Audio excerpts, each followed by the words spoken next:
Okay, so this video is going to take us into the summary for Chapter 3, which is our finance chapter. As with all of the others, this is a summary video in that I will cover the basics of the notes taught in class, but I do recommend that you work through either with those notes taken in class and the example case studies provided, or with the textbook, the Paul Hoang 3rd edition textbook that you all have copies of which all of the definitions and notes provided in these videos are directly sourced from that textbook. So the chapter contents is what Chapter 3 is going to consist of. We have sources of finance and costs and revenues, which is what this video will focus on. And then we have the practical sections. We've got break-even, final accounts, profitability and ratio analysis, efficiency ratio analysis, cash flow, investment appraisal and budgets. Now, when we do the practical sections, there'll be one video per practical section to make sure that you've been shown the actual clear methods of how to build the break-even and the final accounts and so on and so forth. But for the introduction chapters, sources of finance, costs and revenues, they'll both be compiled into the same video for today. So starting with sources of finance, the first section that we look at is the types of expenditure that businesses are incurring. Now, expenditure literally refers to money that you spend. And when we talk about business expenditure, there really should only be two categories of business expenditure, either capital or revenue.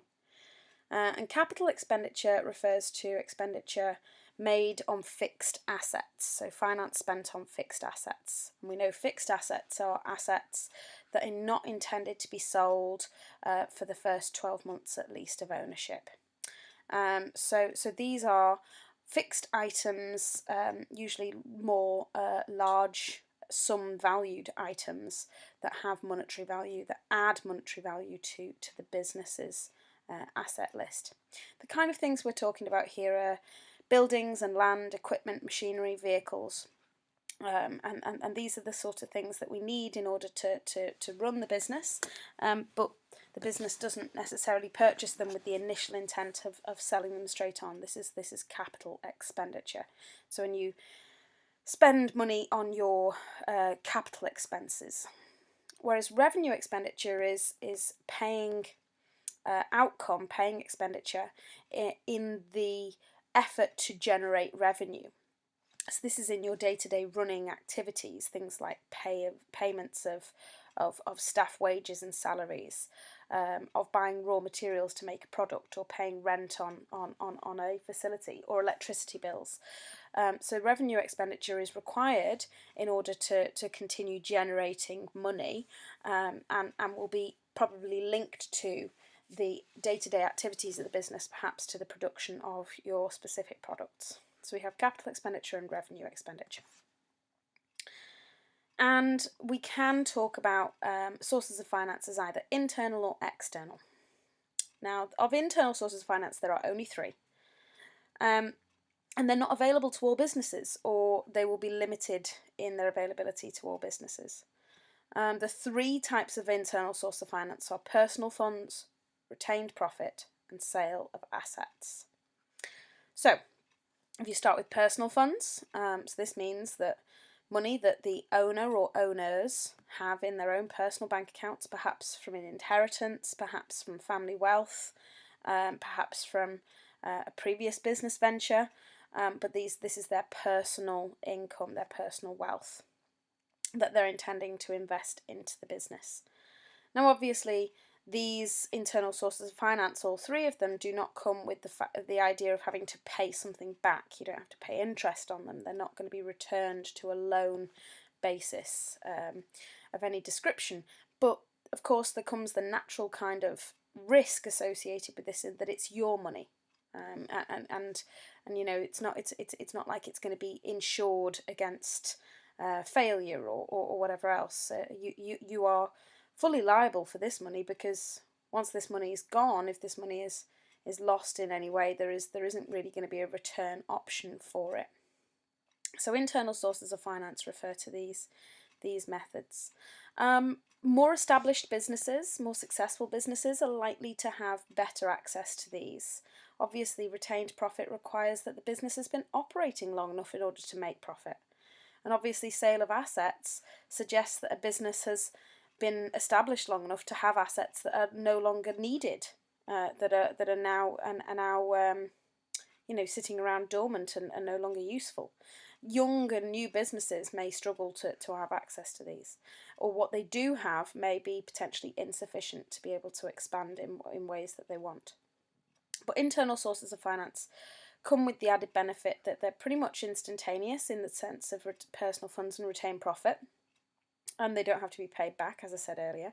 Sale of assets is less instantaneous, and you have to wait for a buyer, obviously, for one of these, and you may have to sell at lower than the value of the asset, depending upon how desperate it is you are to gain a sale for it.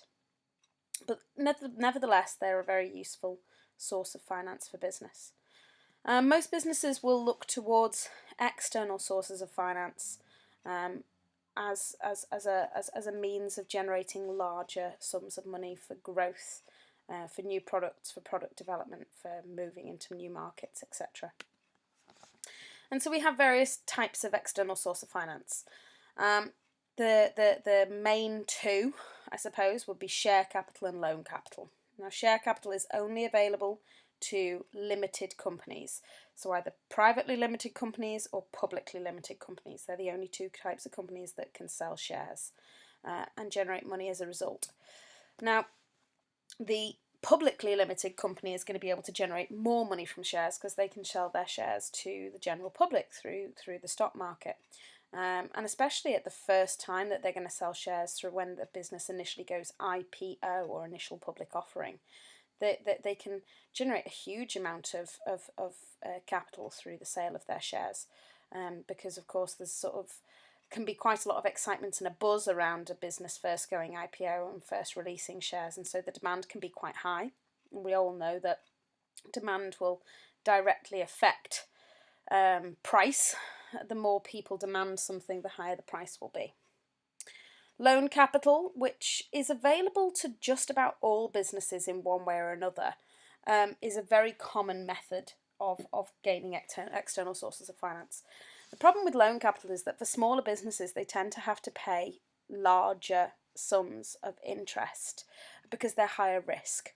And it is less likely that smaller businesses or newer businesses with less of a proven track record are going to be approved for loans, traditional loans from a bank, because they're higher risk, as I said. So, loan capital comes with this idea that you have to pay it back, but as opposed to share capital, loan capital comes with the idea that you keep 100% of the control of your company. When you sell shares of your company, you're selling voting rights, you're selling decision-making rights to people who are buying into part of your company, and as a result there's a potential loss of control there. Loan capital, you keep your control, but you're going to have to pay this money back with interest. Overdrafts and trade credit are pretty short-term methods of managing finance. They're external sources.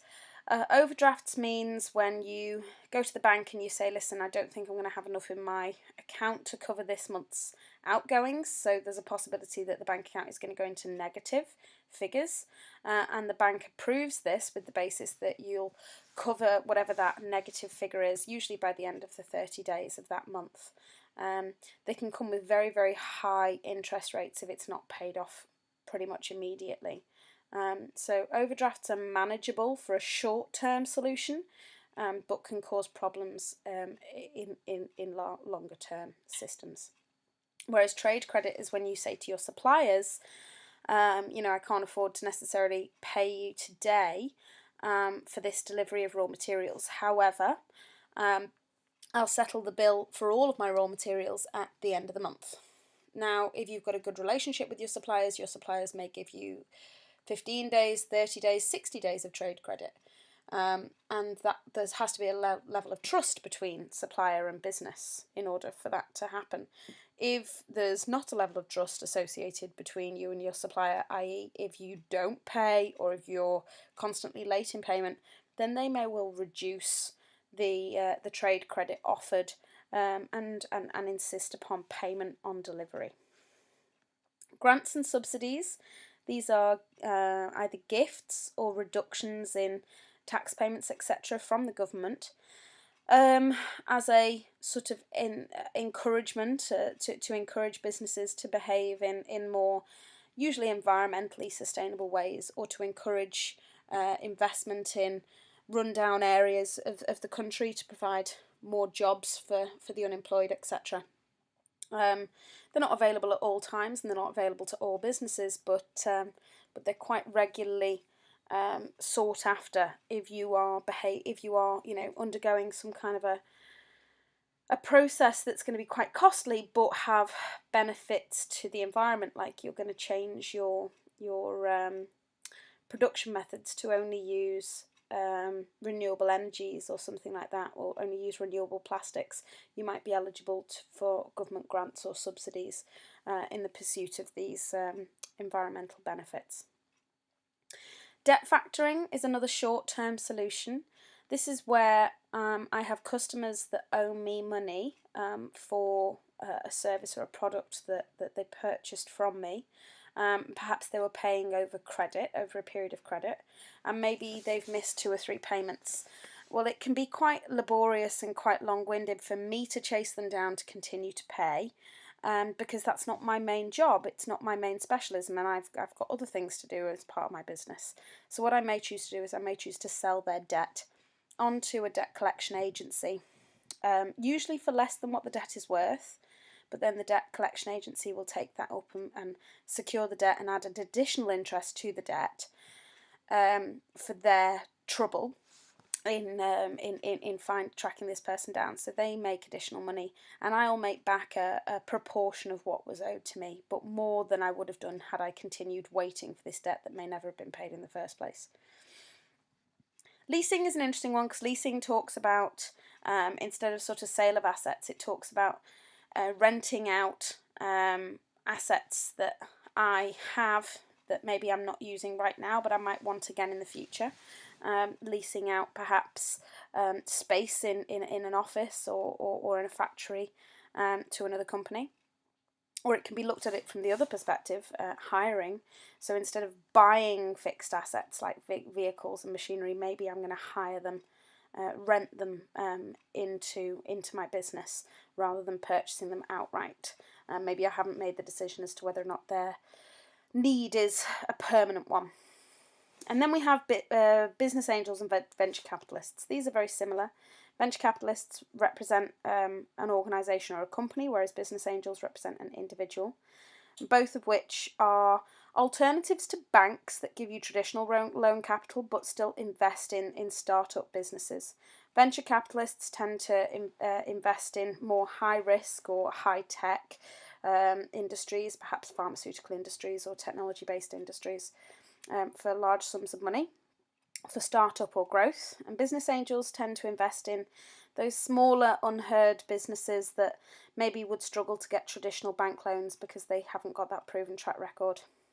Both venture capitalists and business angels would have some kind of a contract of repayment. Either they are buying a share into the company, becoming a partner of the company perhaps, or they're going to be asking for their loan back with interest within a certain period of time, depending upon the contract offered.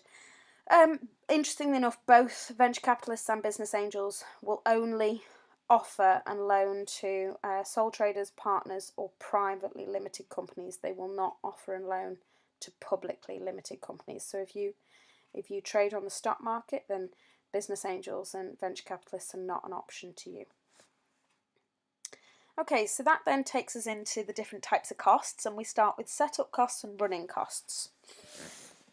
So this is typical example costs for a clothes retailer, and you have the difference between your setup cost, which is the sort of one-off initial payments made at the start of a business growth or at the start of a project venture, whereas the running costs will be those ongoing monthly, usually, or quarterly payments made in your revenue expenditure. So setup costs could be things like the premises. Maybe you're buying your shop or your factory outright, or the initial sort of deposit down payment on it. Perhaps it's to do with things like fixtures and fittings. This could be like the counters, the shelves, the booths, the tables and chairs. If it's a restaurant sort of thing, that you're not going to be buying those every month. Equipment, maybe cash registers or computers, and again in a restaurant perhaps cookers and fridges and things. Legal fees, etc. for the licenses for setting up, their initial stock supply, and the recruitment costs for hiring and inducting staff. Whereas the ongoing running costs will be things like regular mortgage or rent payments, renewal of raw materials, ongoing repair and maintenance costs, marketing costs, utility bills, wages and salaries, etc. These are payments that you would have to pay out each month. So if you're looking for an investment in a business, you're not looking for those investors to be covering your running costs, because those investors will be expecting any business that is long-term profitable, their sales revenue should be great enough over their running costs to cover this. Whereas you might be looking for an investor to cover your setup costs or to assist you with your setup costs when first establishing a business. Then we have what we call fixed and variable costs, or fixed costs and variable costs. So this is just a different way of categorising costs. It's not to say that if you're a startup cost you can't be fixed or variable. Of course you can, but we categorise them in different ways. So we had startup and running, and now we've got fixed and variable. And we could take all of those same costs and we could say which one are they? Are they fixed? Are they variable? Fixed means it doesn't change with output. No matter how many items I sell, my fixed costs remain the same. So in the clothes retailer, no matter how many shoes or dresses I sell, the rent on the shop will remain the same. That's a fixed cost. Whereas a variable cost, which increases with output as a total, is reliant upon the number of units sold. So in this case, the number of shoes or dresses that I sell, the more that I have to buy in. And so this is a variable cost, the total variable cost. It directly increases with output. And on this example here, you can see total fixed costs and you can see total costs, okay, where the variable costs have been added on to the fixed costs. Okay, so when we do break-even analysis, we don't need to show the total variable cost line, this grey one. We just show total fixed costs and then the total costs up at the top, which is fixed cost plus variable. Then we have direct costs and indirect costs. Another word for this, for direct costs, would be COGS, or cost of goods sold. And another word for indirect costs would be overheads or expenses. A direct cost is specifically related to an individual project or the output of a particular product. So it's a cost specifically associated to one particular product made. It might be a raw material that is needed just for that product. It could be a piece rate pay that is paid to somebody who makes that product. And the thing is, variable costs and fixed costs on the previous slide, again, direct costs and indirect costs is just another way of categorising it. So a direct cost could be fixed or variable. They're often variable, but it could be either. So we just consider it a completely different way of categorising cost. Then we have the indirect costs, and these are those costs that are not directly associated with a particular product. So things like rent and electricity and lighting costs are associated with the whole business rather than being directly linked to any particular product. So far we've got setup and running, fixed and variable, direct and indirect. And those three categories of cost don't need to overlap. So we don't need to say that something that's a direct cost is or is not a fixed or a variable. They're just three different ways of categorising something. Now with revenue, we're talking about the money generated into a business, and it's usually from the sale of goods or services, which would be known as sales revenue. If we were to talk about sales revenue in particular, we're talking about price times quantity. So if I sell cakes and I sell each cake for $5 and I sell 10 cakes, then I am making $50 in sales revenue. Revenue is irrelevant of cost. It's before costs have been taken into consideration. It just looks at the amount of money entering the business. This is revenue. Revenue doesn't just have to come from sales. There are alternative revenue streams, what we call non-operating income.